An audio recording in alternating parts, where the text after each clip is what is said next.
Hello and welcome to this fifth and final video on how to play Bob Dylan's classic Corrina Corrina from his freewheeling album.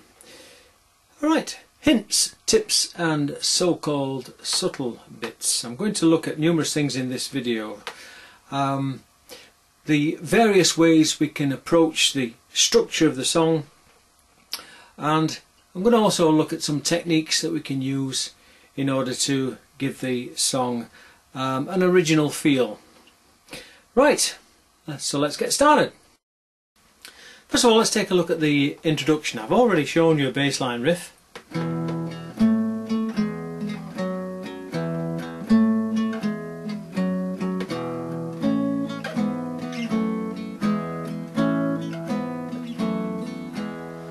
And that gives you lots of options and how you choose to interpret it.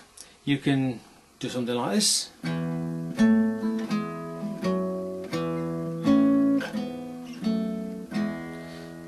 Or just go with that first part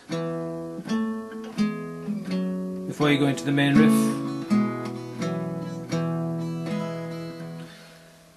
If you listen to the original track, you might hear something like this.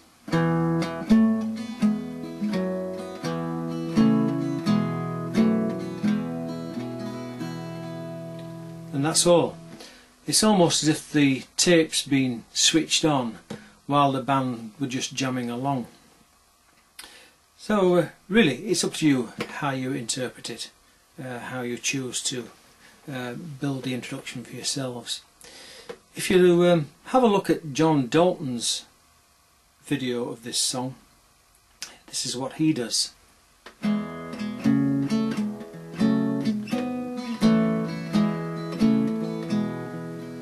Okay, I'll do that again.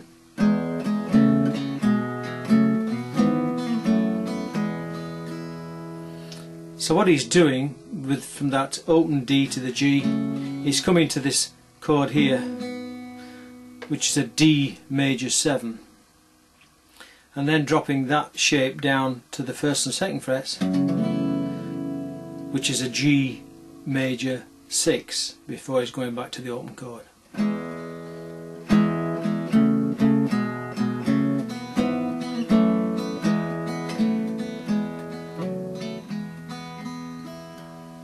Okay. Anyway, that's it. I mean, you use those chords as you think fit and build your own introduction to the song. Next, let's take a look at the first line of the verse and a couple of possible ways we might approach the structure of it. First of all, let's look at how John Dalton does it.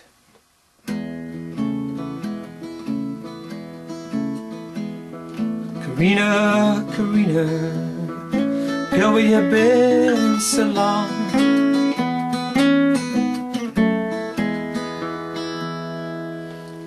Right, so what John's doing is going to the 5th fret, then up to the 7th fret, and back to the 5th fret.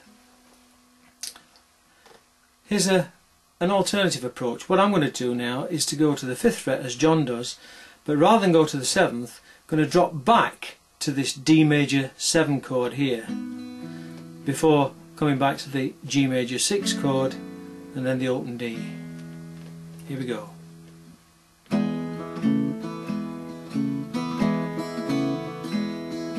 Corrina, Corrina, girl, where you been so long?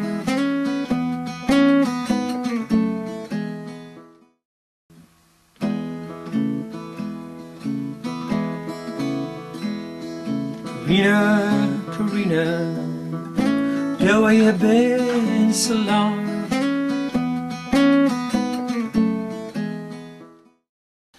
A couple of notes on technique here. Notice that as we're going to the 5th fret, what we're doing is sliding from the 3rd.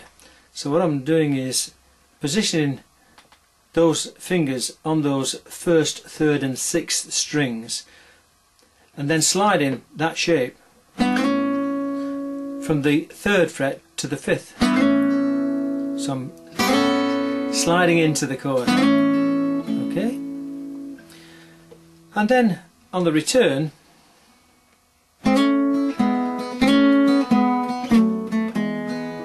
again sliding that shape.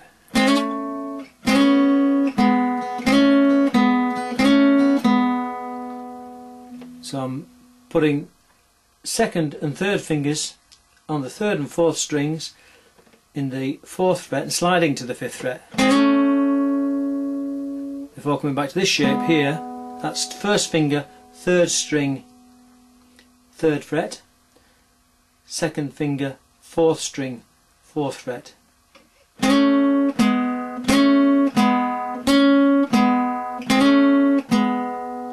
Okay. Now let's take a look now at that little sequence of chords in that first line of the verse, slowed down.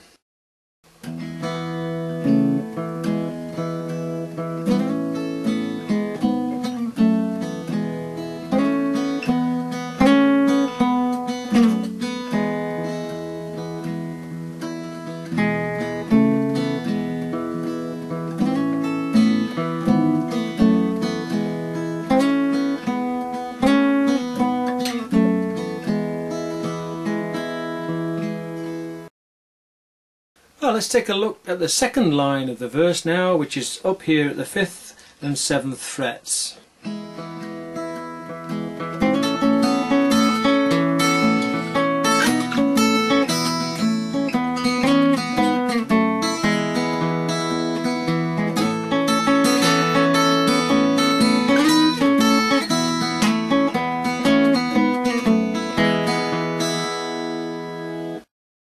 Let's take a look at that little riff again, slowed down.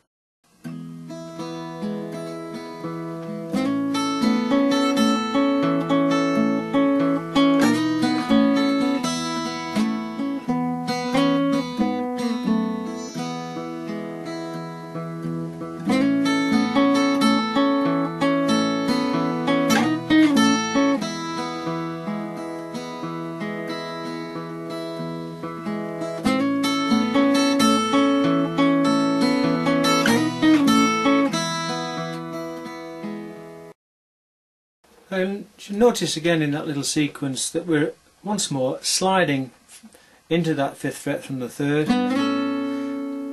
but then again sliding from the 5th up to the 7th.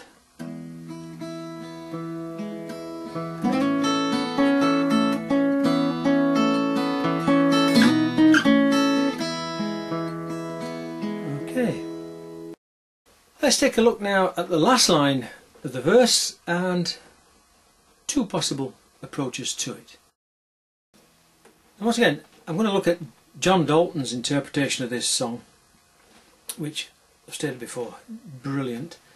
What John does is he goes up to the 7th fret and then comes back to the 5th fret via the 6th, very briefly. Here we go. I've been worried about you, babe. Baby, please come home.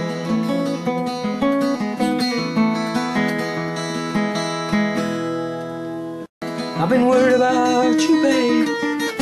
Baby, please come home.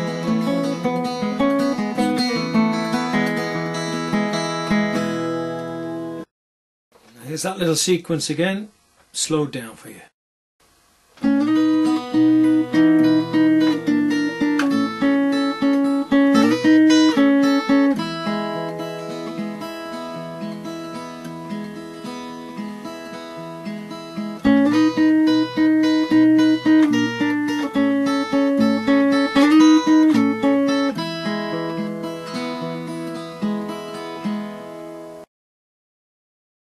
Well, let's take a look at the alternative version of that last line of the song now.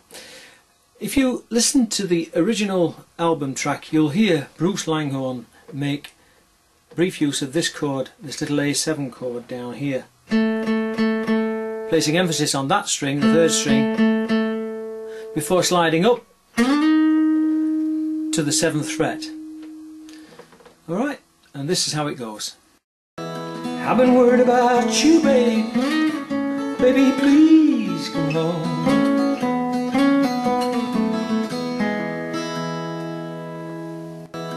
been worried about you, babe.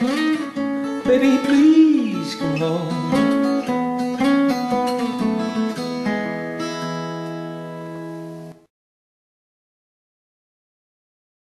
Right, just one or two more hints and tips before I close out this little series of videos. And here's a hot tip for you. Buy yourself a classical guitar with nylon strings.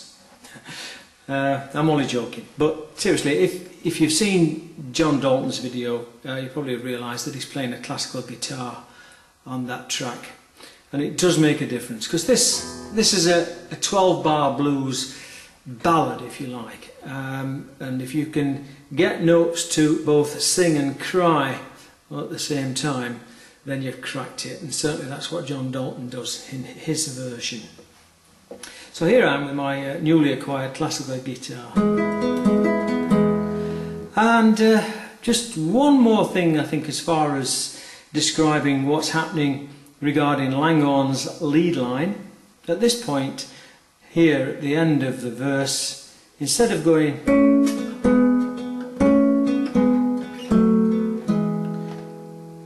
he actually does this.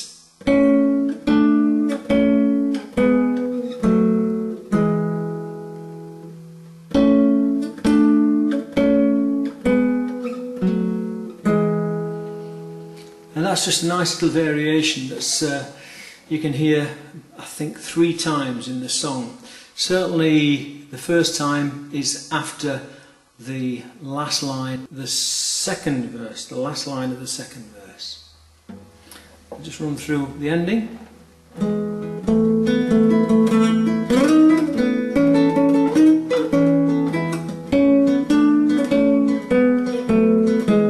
Something like that. Okay.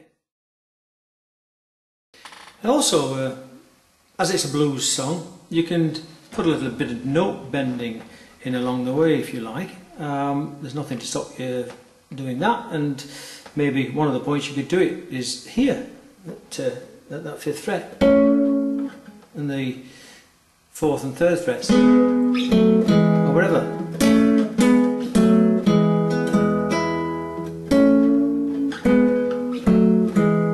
Okay. Now if you look at John Dalton's video, also he's putting some string bending in, which is this version of string bending, which is not the up and down version, but from side to side.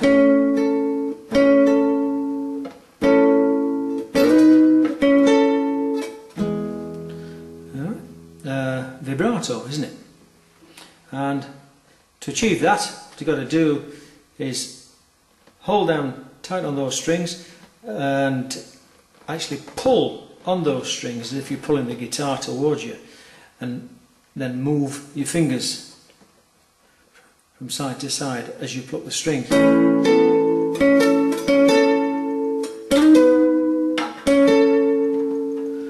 Okay, which is a great technique on classical guitar. Now, apart from one or two little slow motion sequences in order to help you play this piece, I'm going to finish it here. And just finish off by saying that if I can give you one more hint or tip that's good advice, is that less is more. Just because I've shown you how to play these triplets,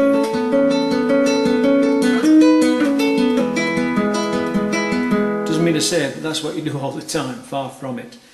It's up to you to really be selective in your fingerstyle playing. This is not a song like Don't Think Twice or Girl from the North Country, where you have a standard picking pattern on a single acoustic guitar. Remember, this was a band effort, and there are several guitars playing, and what you've got to try and do is interpret the song in your own way and get a real feel for the song. By all means, get as close as you can to the original, but don't slavishly try to copy the original, because you can't in this case anyhow.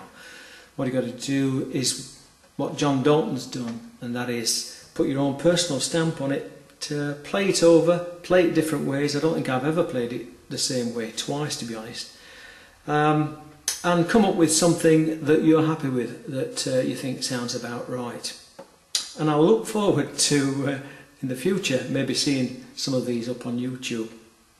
So good luck with it, all the very best, and catch up with me on another Bob Dylan video coming up shortly. Not sure what yet, but hey. Okay, all the best. Cheers for now. Ta-da.